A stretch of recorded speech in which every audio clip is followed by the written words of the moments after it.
Oke, thank you, An. Assalamualaikum warahmatullahi wabarakatuh.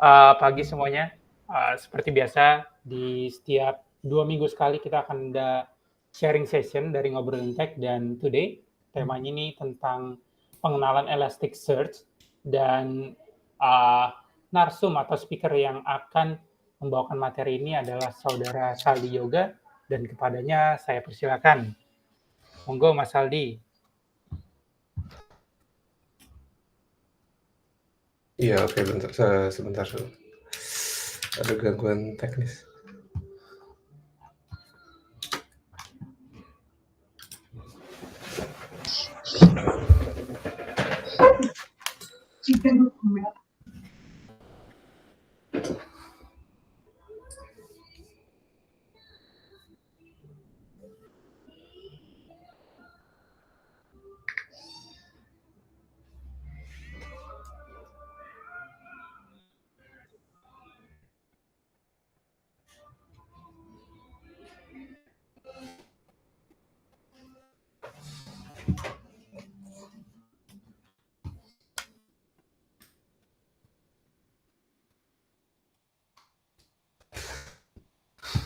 Iya, langsung aja ya. Ya, terima kasih semuanya yang telah hadir di sharing session kali ini. Pada hari ini gue akan mencoba untuk membahas tentang Elasticsearch. Jadi kenapa gue membahas materi ini, karena sebelumnya di company sebelumnya pernah implement Elasticsearch. Jadi buat gue ini sekaligus refreshing juga sih tentang Elasticsearch gitu. Ya, mungkin masih ada yang belum kenal ya. Perkenalkan, nama gue Saldi Yoga Pratama. Pekerjaan saat ini sebagai software engineer di Accenture, dan sekarang tinggal di Semarang. Oke, langsung aja. Jadi apa itu Elasticsearch? Jadi Elasticsearch di sini dijelaskan adalah sebuah tools untuk search dan analytics yang dibuat di atas engine Apache Lucene dan di-develop dengan Java, menggunakan Java. Jadi memang sejarah singkatnya itu pada awalnya Elasticsearch ini ya hanya diperuntukkan untuk aplikasi Java gitu. Tapi seiring berjalannya waktu, karena mungkin toolsnya bagus gitu, maka akhirnya dibuat open source dan bisa digunakan di nggak hanya menggunakan aplikasi Java gitu. Terus juga di sini dijelaskan Elasticsearch bisa untuk store, search, dan analisa data dengan volume yang besar secara cepat dan mendekati real time. Di sini disebutkan mendekati real time karena memang performanya tuh hampir mendekati real time gitu.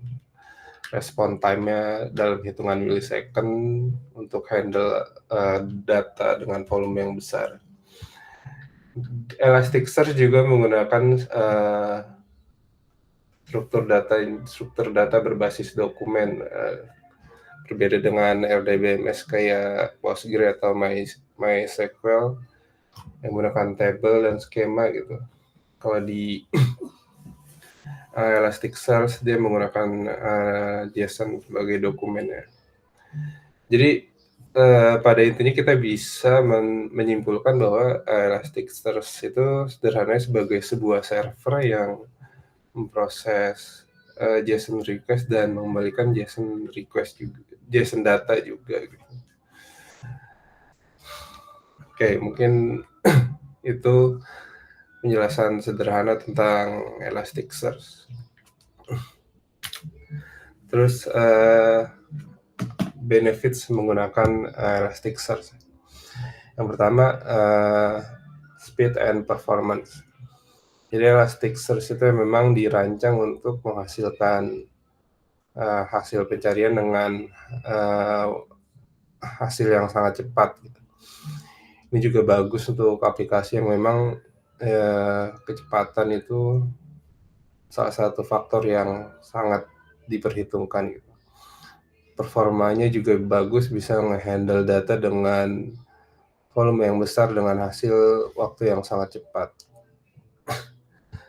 Terus juga scalability, jadi Elasticsearch didesain untuk scalabilitas.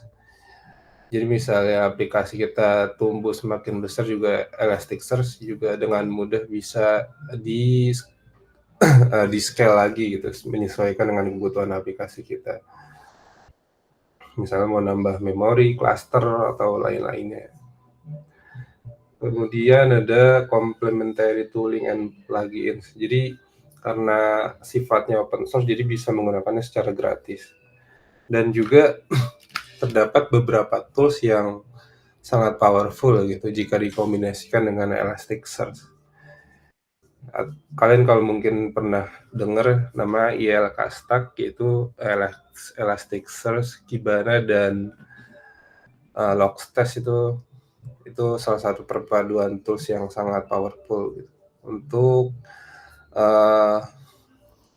Untuk logging, untuk analytics, dan lain-lainnya gitu. Jadi contohnya Kibana gitu untuk visualisasi data ke dalam bentuk dashboard, terus Logstash untuk streaming data dari Elasticsearch, dan Bits untuk data shipper.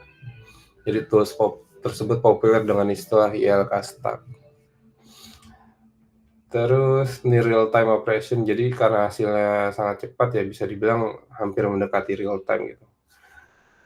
Dan nggak bisa real time juga sih karena bukan WebSocket ya, karena dia menggunakan protokol HTTP.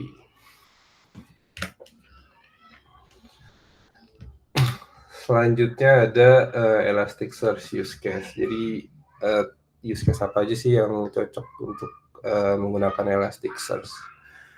Yang pertama yang udah pasti yaitu searching gitu ya. Jadi baik itu untuk basic searching maupun complex searching seperti searching yang membutuhkan agregasi data dan geographic data gitu contohnya. Minimal di setiap aplikasi itu pasti ada yang ada fitur searching gitu ya, walaupun basic sampai yang kompleks gitu. Ini Elasticsearch udah pasti cocok banget karena memang didesain untuk searching gitu. Yang kemudian ada logging dan analytics. Ini juga salah satu use case yang paling banyak digunakan ketika menggunakan Elasticsearch, yaitu logging dan analytics.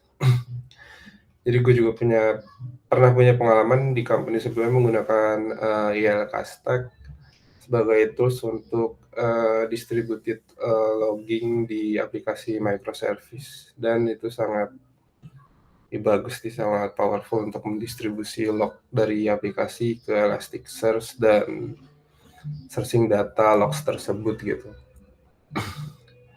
Bisa juga dalam use case misalnya audit trail atau log activity. Jadi misalnya aplikasi kita membutuhkan log activity dari user. Jadi setiap aktivitas user kita catat gitu ke dalam logs. Dibanding kita save ke dalam primary database kayak Postgre, MySQL, atau MongoDB, yang mana kalau datanya semakin besar mungkin nanti bakal ada isu performance isu ya, mengganggu primary database gitu. Jadi lebih baik di save ke Elasticsearch yang memang diperuntukkan untuk handle data dalam volume yang besar gitu. Kemudian ada monitoring, jadi Elasticsearch juga bisa digunakan sebagai tools monitoring aplikasi kita seperti CPU and memory usage, network traffic, database performance, dan lain-lain. Kemudian ada business intelligence. Bisa juga digunakan untuk kebutuhan bisnis ya. Contohnya kayak misalnya sebelumnya kita punya fitur log activity atau audit trail.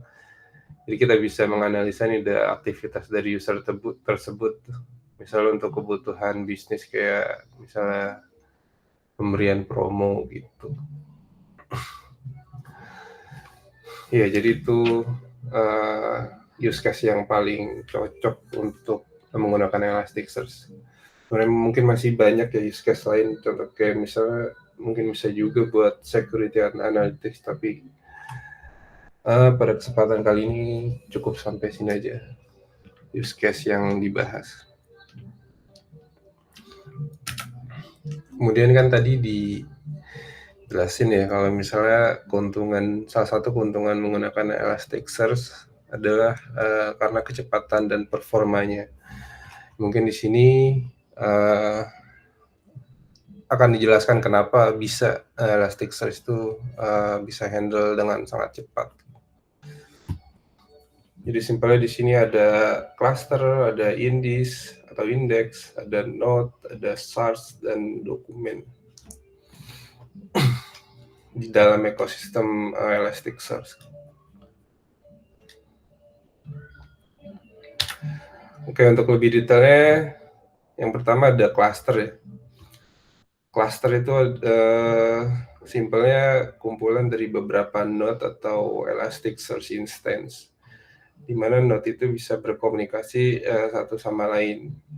Jadi biasanya dalam satu cluster itu ketika menggunakan Elasticsearch itu ada beberapa nodes yang saling bekerja satu sama lain. Kemudian juga kita bisa membuat satu atau lebih cluster, tapi biasanya satu cluster aja udah cukup sih. Kemudian ada nodes. Nodes itu bisa kita definisikan sebagai Elasticsearch instance gitu. Elasticsearch instance yang berjalan di dalam cluster yang memproses seluruh proses di Elasticsearch, seperti searching, input, dan delete data di Elasticsearch. Nah, biasanya dalam menggunakan Elasticsearch, kita bisa hanya menggunakan satu node atau satu Elasticsearch instance saja gitu. Tapi biasanya kalau di production sangat tidak disarankan gitu dengan hanya menggunakan satu nodes. Biasanya digunakan beberapa nodes gitu.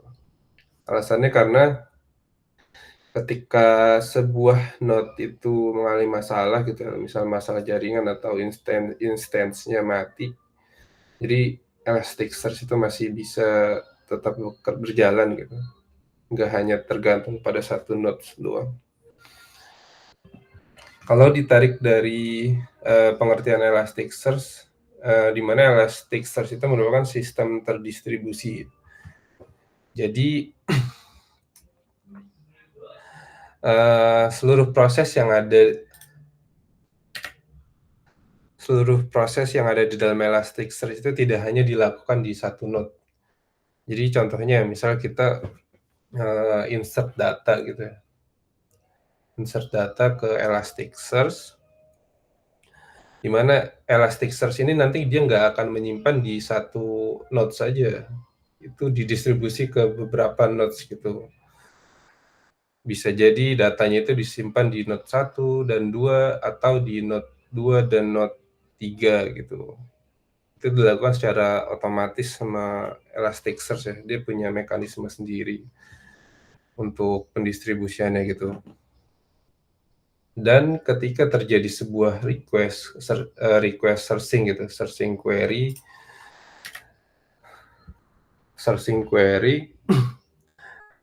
maka setiap request itu dilakukan, maka Elasticsearch akan melakukan searching ke beberapa nodes gitu secara paralel. Jadi misalnya data kita ada di node 1 dan di node 2. Jadi Elasticsearch otomatis langsung nge-searching secara paralel ke semua node untuk menangani request tersebut gitu.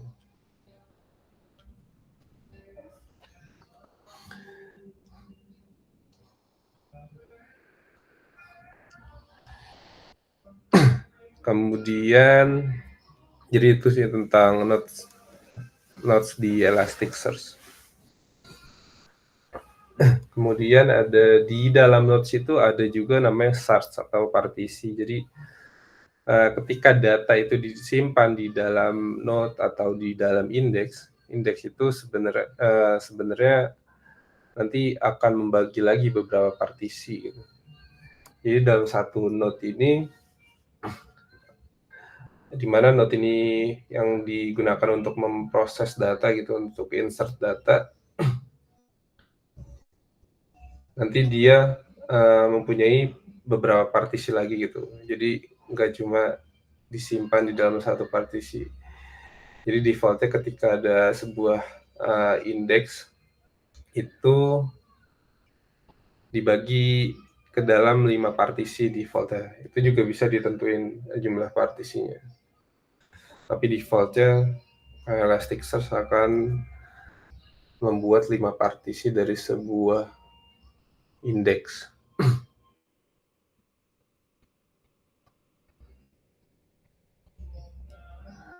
Kemudian ada arsitektur aplikasi.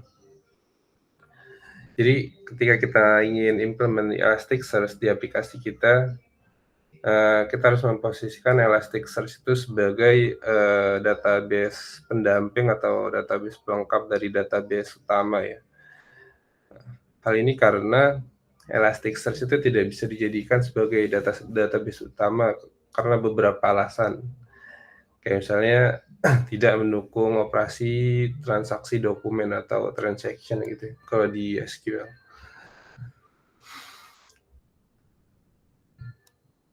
Dan itu sih ada masalah tidak mendukung integritas dan konsistensi data gitu.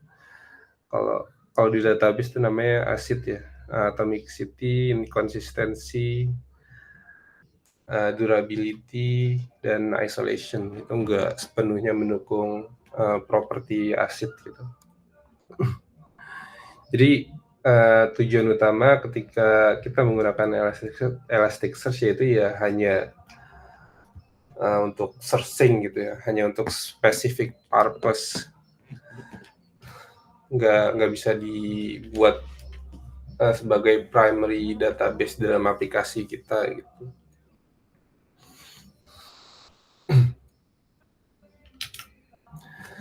Terus juga di sini ada perbandingan ya ketika kita menggunakan RDBMS dan Elasticsearch. Yang pertama kalau kita menggunakan RDBMS kayak PostgreSQL atau MySQL itu pasti kita kan bisa memiliki beberapa data atau banyak database gitu ya. Sedangkan di Elasticsearch nggak ada istilah database gitu. Terus misalnya di RDBMS itu ada table, perbandingan yang cukup setara yaitu di Elasticsearch itu ada indeks. Jadi semua data yang kita perlukan itu nanti disimpan di dalam sebuah indeks. Jadi simpelnya indeks itu kayak table di MySQL atau PostgreSQL gitu. Kemudian di RDBMS itu ada row, satu kesatuan data yang mempunyai beberapa tipe gitu. Sedangkan di Elasticsearch itu satu dokumen gitu ya, berbentuk JSON. Kalau di RDBMS ada kolom atau untuk merepresentasikan sebuah data, maka di Elasticsearch itu ada field ya, field dari sebuah JSON gitu atau key dari sebuah JSON.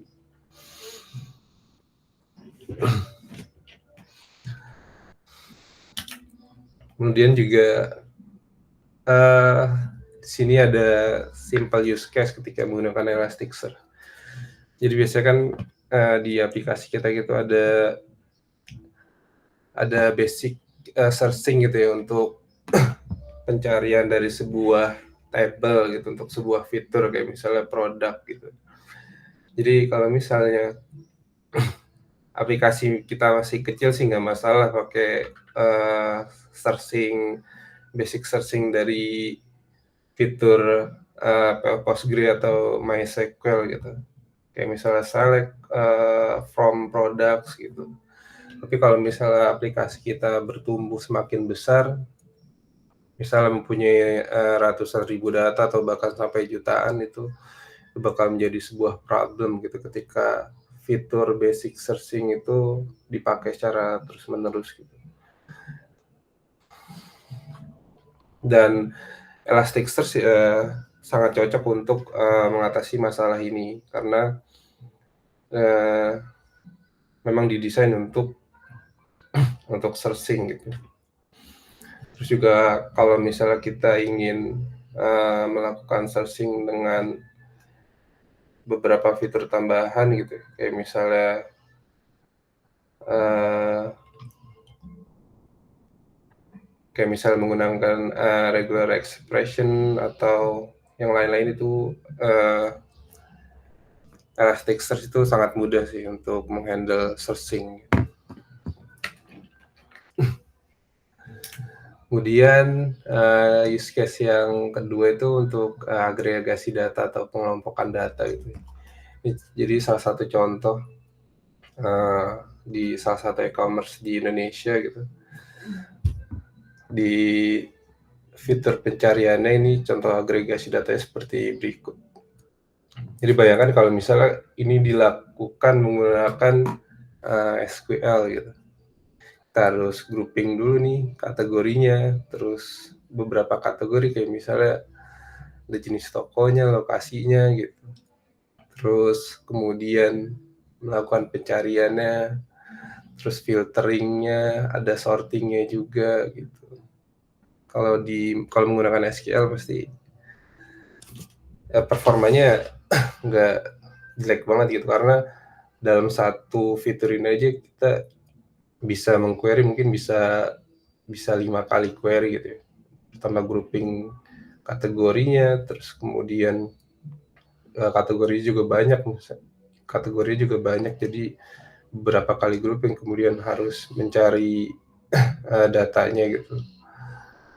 Nah, sedangkan kalau misal di Elasticsearch itu bisa di-handle dengan mudah dan performa yang sangat bagus gitu. Jadi biasanya di e-commerce tuh rata-rata kan pasti ada fitur searching ya, terus ada agregasi data gini. Biasanya yang ada fitur agregasi data ini menggunakan Elasticsearch ya biasanya. Jadi Elasticsearch sangat cocok untuk use case agregasi data seperti ini.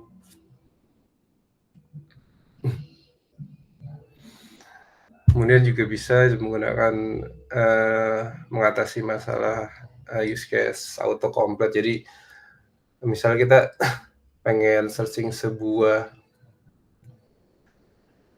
keyword gitu ya, misal celana gitu, terus kita pengen menampilkan rekomendasi yang data yang terkait dengan keyword tersebut gitu. Ini sangat bagus sih untuk menggunakan Elasticsearch dibanding kita pakai SQL gitu. Kayaknya gue juga nggak tahu ya SQL ada fitur kayak gini atau enggak, kayaknya nggak ada sih. Kalaupun ada juga pasti lebih rumit gitu. Terus juga performanya juga pasti belum tahu kan bagus atau enggak. Sedangkan kalau misalnya di Elasticsearch ini untuk fitur autocomplete ini sangat bisa mendukung fitur autocomplete gitu.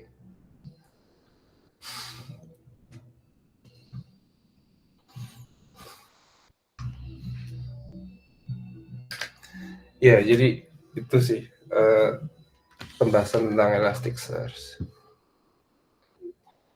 Jadi sebenarnya gue ada aplikasi sederhana sih ya. Baru coba dari pagi gitu karena keterbatasan waktu. Mungkin gue bisa share gimana cara menggunakan Elasticsearch.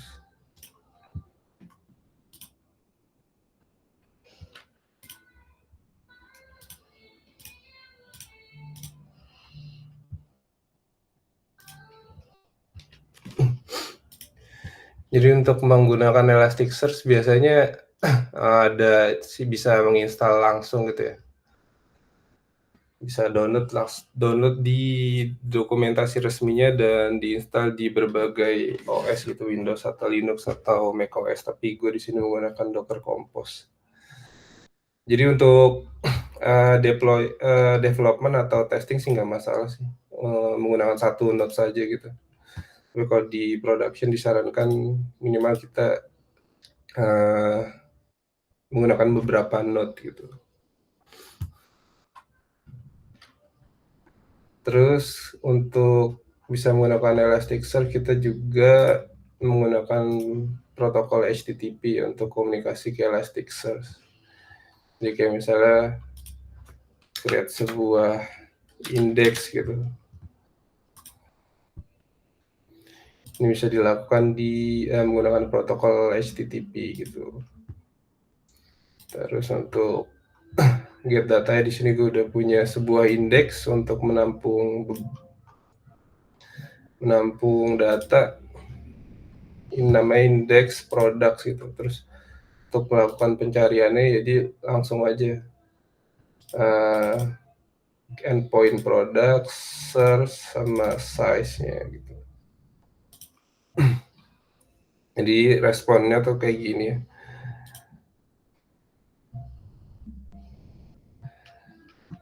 Respon time-nya 17 milisecond dan di sini ada beberapa informasi seperti search atau partisinya yang digunakan, total satu partisi yang digunakan. Kemudian hits ada value-nya ada 7 data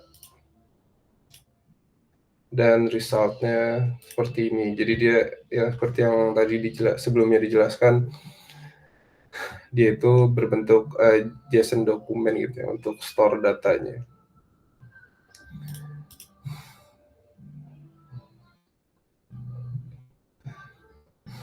Kemudian untuk create data juga bisa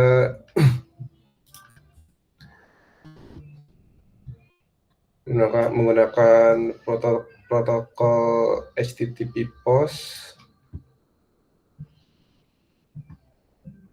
Kemudian pas di search nanti nambah datanya harus jadi 8, sebelumnya kan ada 7 gitu.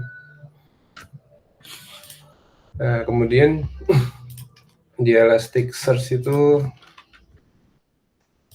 hampir sama ya kayak database pada umumnya, ada fitur yang pasti ada fitur searching-nya gitu. Contohnya kayak di sini fitur paling banyak digunakan itu Boolean query gitu.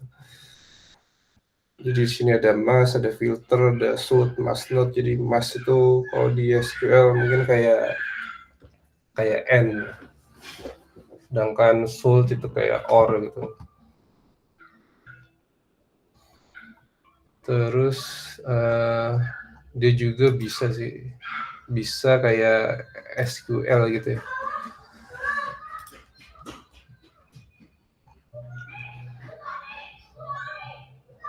Mana ya?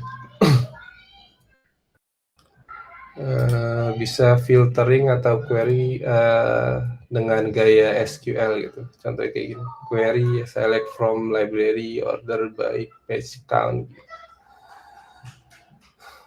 Jadi kalau misalnya emang udah terlanjur nyaman sama SQL, mungkin Elasticsearch itu menyediakan fitur query yang hampir sama dengan SQL gitu. Sebenarnya banyak sih fitur-fitur lainnya, cuma yang paling basic tadi adalah ini Boolean query gitu. Mungkin kalian bisa, kalau mau tahu lebih detail, bisa langsung aja ke dokumentasi Elasticsearch. Nih di sini juga gue coba-coba buat implement basic query menggunakan Elasticsearch. Ini contohnya di sini ya, gue coba pengen cari nih data dengan kategori elektronik dan location-nya di USA. Jadi munculnya kayak gini. Bisa juga gue pengen menggunakan Mastnode. Jadi gue pengen cari produk name yang bukan name-nya bukan laptop gitu. Dari sini keluar tuh.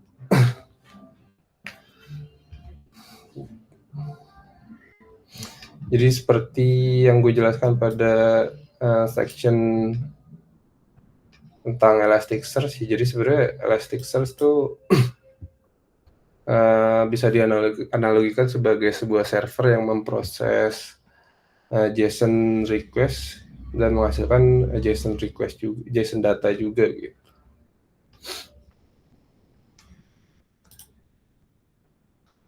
Terus juga di sini gue coba ada fitur agregasi data sederhana gitu untuk mencari average price. Di sini untuk menggunakan agregasi data di sini ada namanya query AGGS gitu, singkatan dari aggregates. Jadi di sini gue coba untuk cari average rata-rata harga di per kategori gitu. Jadi munculnya responnya seperti ini. Jadi kayak misalnya di clothing, di kategori clothing average price-nya gini.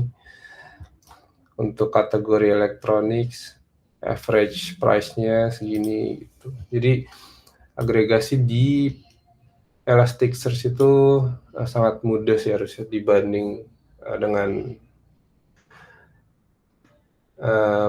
database pada umumnya gitu.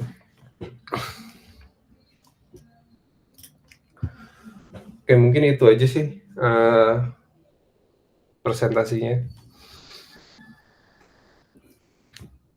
Oke, thank you Saldi untuk sharing tentang Elasticsearch, dan ya kita langsung masuk ke sesi tanya jawab aja ya. Kira-kira di sini ada yang mau bertanya? Oh, langsung saudara Nuari. Monggo. Halo, Sal mau tanya, Sal. Iya, gimana? Kalau gue lihat ini sebenarnya, pada saat si Elasticsearch ini kan tadi ada mask, ada salt, dan lu bikinnya lu apa ya, buatnya itu di JSON tadi kan ya, lu bikin skemanya gitu. Nah, Yep. bukannya terus apa bedanya kalau misalkan gue melakukan pemanggilan gue bikin skema sendiri di JSON gue, terus habis itu gue bikin pakai ORM atau contohnya ORM gitu, gue bikin paging di ORM dan menghasilkan sama gitu dengan kayak Elasticsearch ini gitu kan. Kalau dilihat kayaknya pada saat lu bikin skema sesuai dengan si Elasticsearch ini, dia bakalan convert lagi skema tadi jadi query gitu. Apa bedanya ya, Sal? Maksudnya kayaknya kalau tetap ngehit ke database itu tetap lama sih menurut gue. Maksudnya gue belum dapat bayangannya sih bisa lebih betternya kenapa gitu pakai Elasticsearch. Oke. Jadi ya kalau misalnya bisa query kayak query SQL biasa, apa bedanya gitu ya? Ya memang di sini nggak terlalu kelihatan bedanya, karena data yang ada untuk sekarang di laptop gue ini ya cuma dikit gitu jumlahnya. Tapi bayangkan kalau misalnya datanya itu jutaan gitu.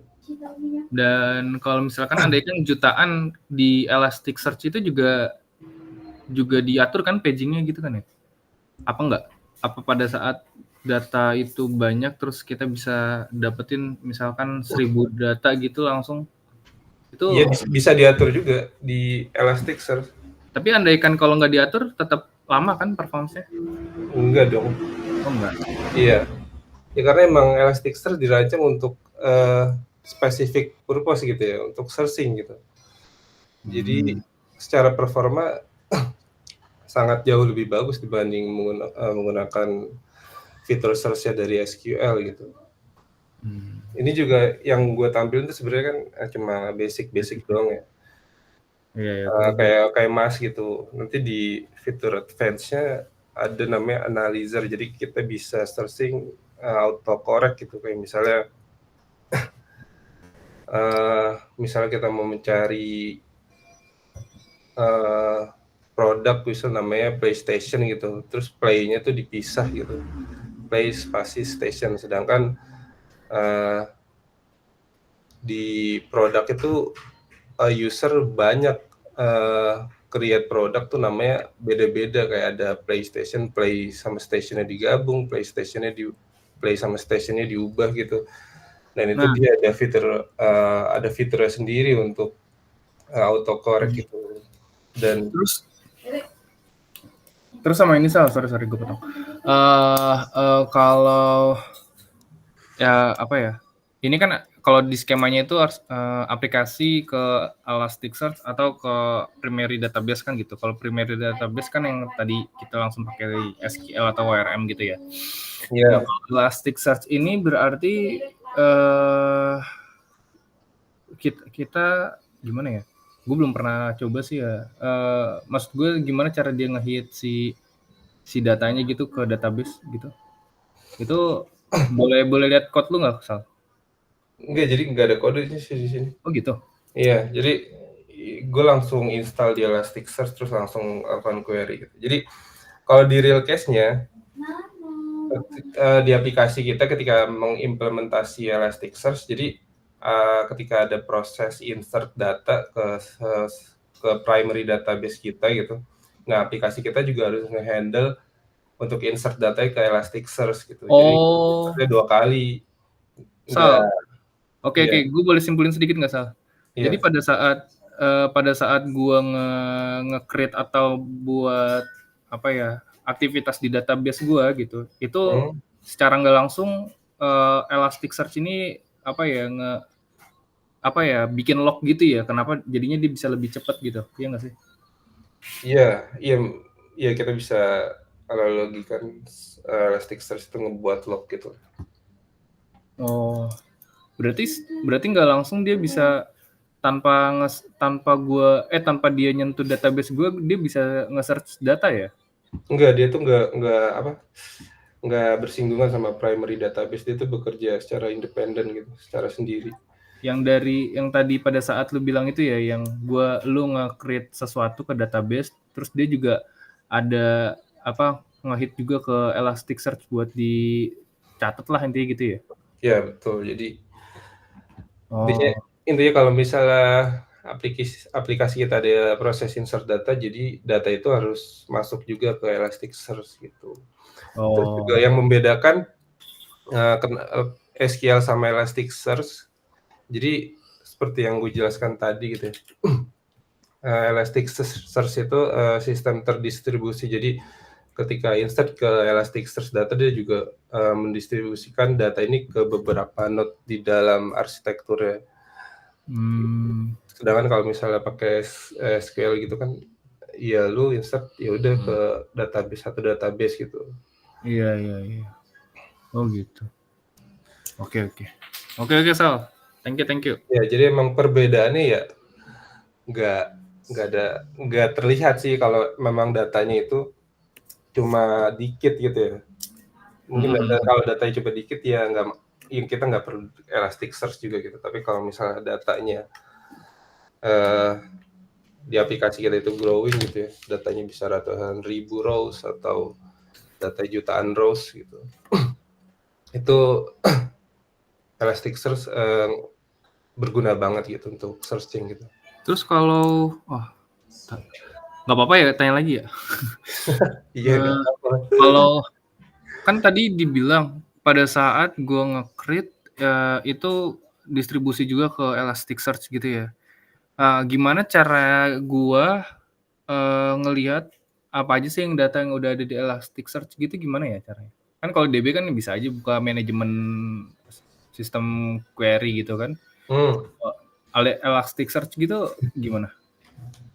Maksud gue, nah yang tadi lu bilang itu mendistribusi ke sana gitu.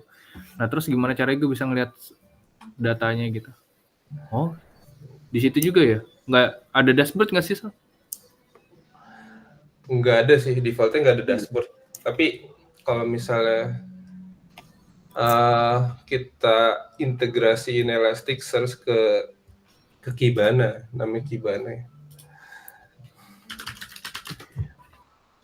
Apalagi? Ini iya salah satu complementary tools dari yang tadi gue jelasin di sebelumnya. Salah satu kayak plugin gitu yang bisa diintegrasi ke Elasticsearch. Jadi misalnya data di Elasticsearch ini bisa ditampilin di Kibana gitu. Oh, oke. Jadi dia itu berupa tools tambahan. Oke. Ya udah. Thank you. Kalau misalnya kita nggak menggunakan Kibana untuk melihat semua data yang sudah kita insert ke Elasticsearch, ya kita bisa menggunakan protokol HTTP gitu. Contohnya di sini sih. Jadi di sini nanti kita cari berdasarkan indeksnya gitu.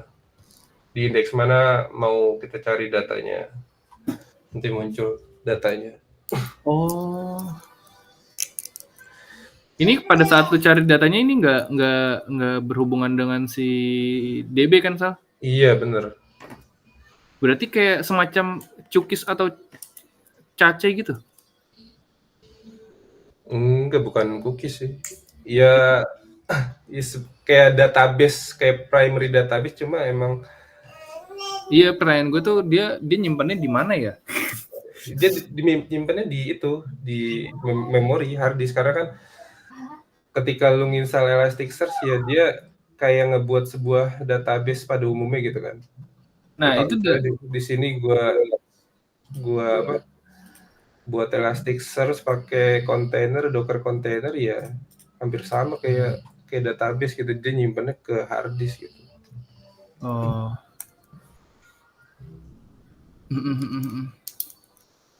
Ya udahlah. Oke, Sal. Thank you, Sal ya. Oke, udah jelas belum, Man? Harus dicoba sih, Sal, biar tambah jelas. Iya, mungkin dicoba sendiri aja sih nanti kalau. Iya. Nggak, pada intinya dia tuh bukan cache atau cookies yang kayak gitu kan. Dia simpannya tetap sama kayak database. Iya, sama kayak database. Cuma beda apa ya? Beda tujuan aja sih. Ya oke lah. Beda purpose-nya aja. Siap. Ya uts lah. Thank you, Saldi. Oke. Oke, finally ya. Pertanyaan Farhan selesai juga. Penasaran, Pak. 2 jam tadi nanya. Itu bisa jadi less private ya.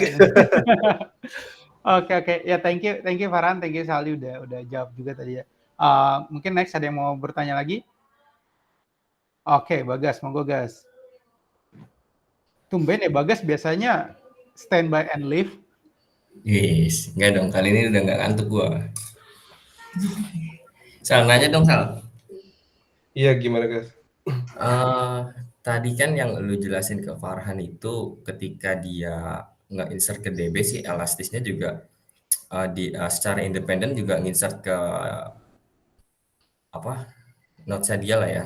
Iya. Nah, itu di Elastic itu kita juga nentuin nggak sih kita inisiasi dulu nggak sih struktur tabelnya seperti apa, atau emang dia udah membuat table virtual yang dinamis atau oke. Ya, jadi sebenarnya karena Elasticsearch itu berbasis JSON dokumen gitu ya, jadi sebenarnya kita bisa bebas insert data itu dalam bentuk format apapun selama dia itu bentuknya JSON gitu. Tapi kalau di SQL itu kan dia ada skemanya gitu ya, ada kolom-kolomnya gitu. Jadi kalau kita insert data itu harus sesuai sama skemanya gitu. Tapi kalau di Elasticsearch itu ada namanya mapping sih untuk menentukan skemanya gitu. Jadi kita bisa secara eksplisit menentukan skema data yang harus diinsert gitu. Gue nggak membahas ini karena ini itu sih, karena emang tujuannya cuma introduction aja.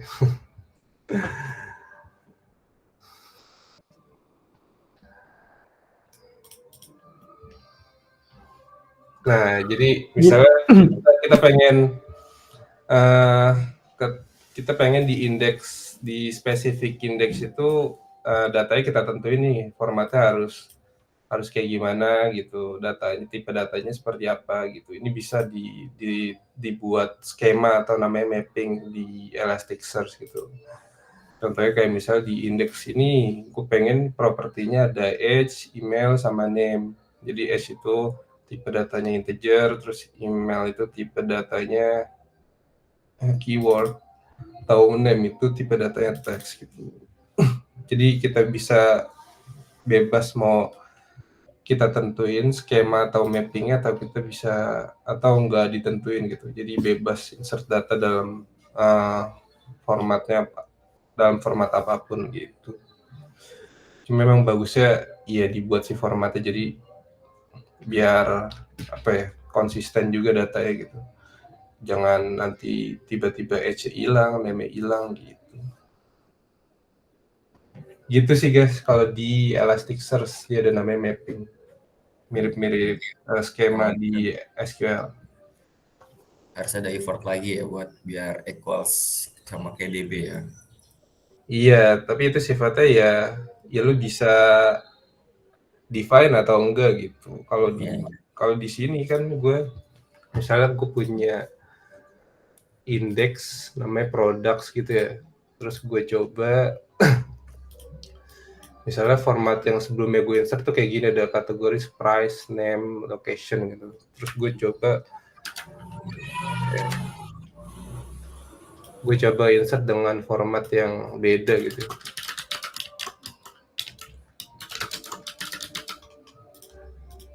Ya bisa-bisa aja gitu. Terus juga pas gue search, nanti pas gue get datanya, ya ada datanya gitu. Oh. Cuma kalau bebas sih kita mau nentuin apa enggak. Memang bagusnya ditentuin sih. Berarti Supaya konsisten datanya. Ada fitur mappingnya juga berarti ya? Iya. Iya, mapping tuh kalau di SQL sama kayak skema gitu guys. Oke. Thank you Mas Aldi. Oke guys. Oke, thank you. Ya, kalau andai kan karena ini judul introduction ya, kalau mau lebih tahu detailnya, ya reference ke apa namanya official documentation-nya ya. Iya betul. biar makin pusing. banyak banget soalnya kalau mau dibahas tuh gak Iya. mungkin sih. Kayak Iya, ada benar-benar. teks analisis gitu, jadi Ya walaupun nggak semuanya dipakai ya kadang. Oke.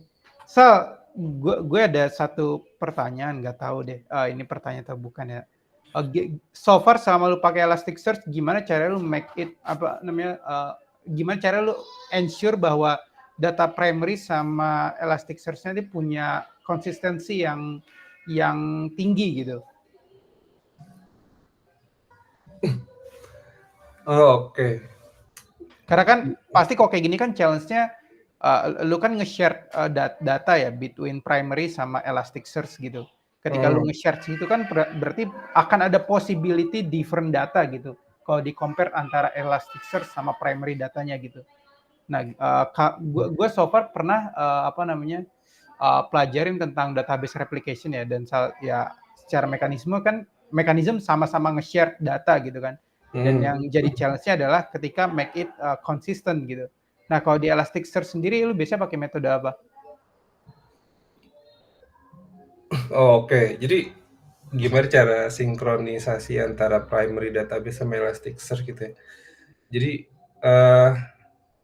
ya if I'm not mistaken ya, jadi kalau misalnya Elasticsearch itu setahu gue nggak punya fitur untuk sinkronisasi data ke primary database gitu. Ya sejauh yang gue tahu gitu.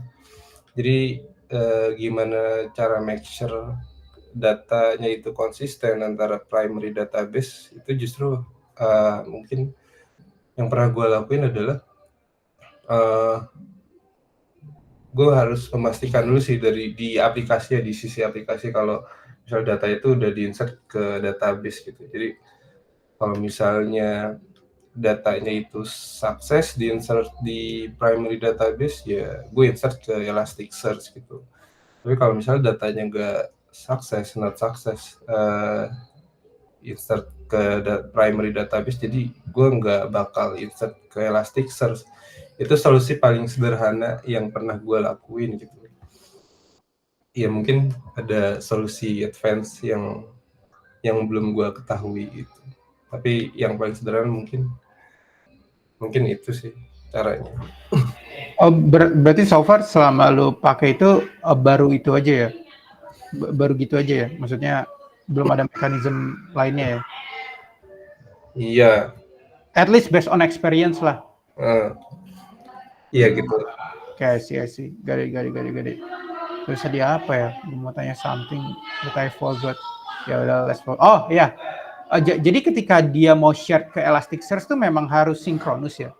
Tadi kan lu dengan catatan kalau andaikan success write to primary database, baru lu write to Elasticsearch kan? Kalau andaikan lu not success to write data to the primary database, ya lu juga nggak akan write ke Elasticsearch. Berarti memang untuk nge-write kedua database tersebut harus sinkronus ya? Iya, kalau misalnya kita mau memastikan konsistensi data, ya itu solusi paling sederhana ya mungkin yang bisa kita lakuin gitu. Tapi kalau misalnya apa ya kalau misalnya kita pengen secara paralel gitu, kita nggak harus menunggu insert data ke primary database ini sukses gitu ya. Jadi dilakuin bersamaan gitu, itu bisa-bisa aja sih gitu. Tapi ya mungkin sometimes terjadi inkonsistensi data gitu. Tapi ya apa ya? Mungkin tingkat kegagalan atau inkonsistensi data itu sangat kecil sih. Kalau dilihat dari performanya si Elasticsearch gitu. Ya mungkin ada ya beberapa. Kita tidak bisa percaya sepenuhnya ya. Iya, emang nggak bisa 100% gitu. Karena pasti ada sistem yang bermasalah. Iya, makanya itu alasan Elasticsearch itu nggak bisa dipakai sebagai primary database gitu. Karena emang dia itu kan mendistribusi ke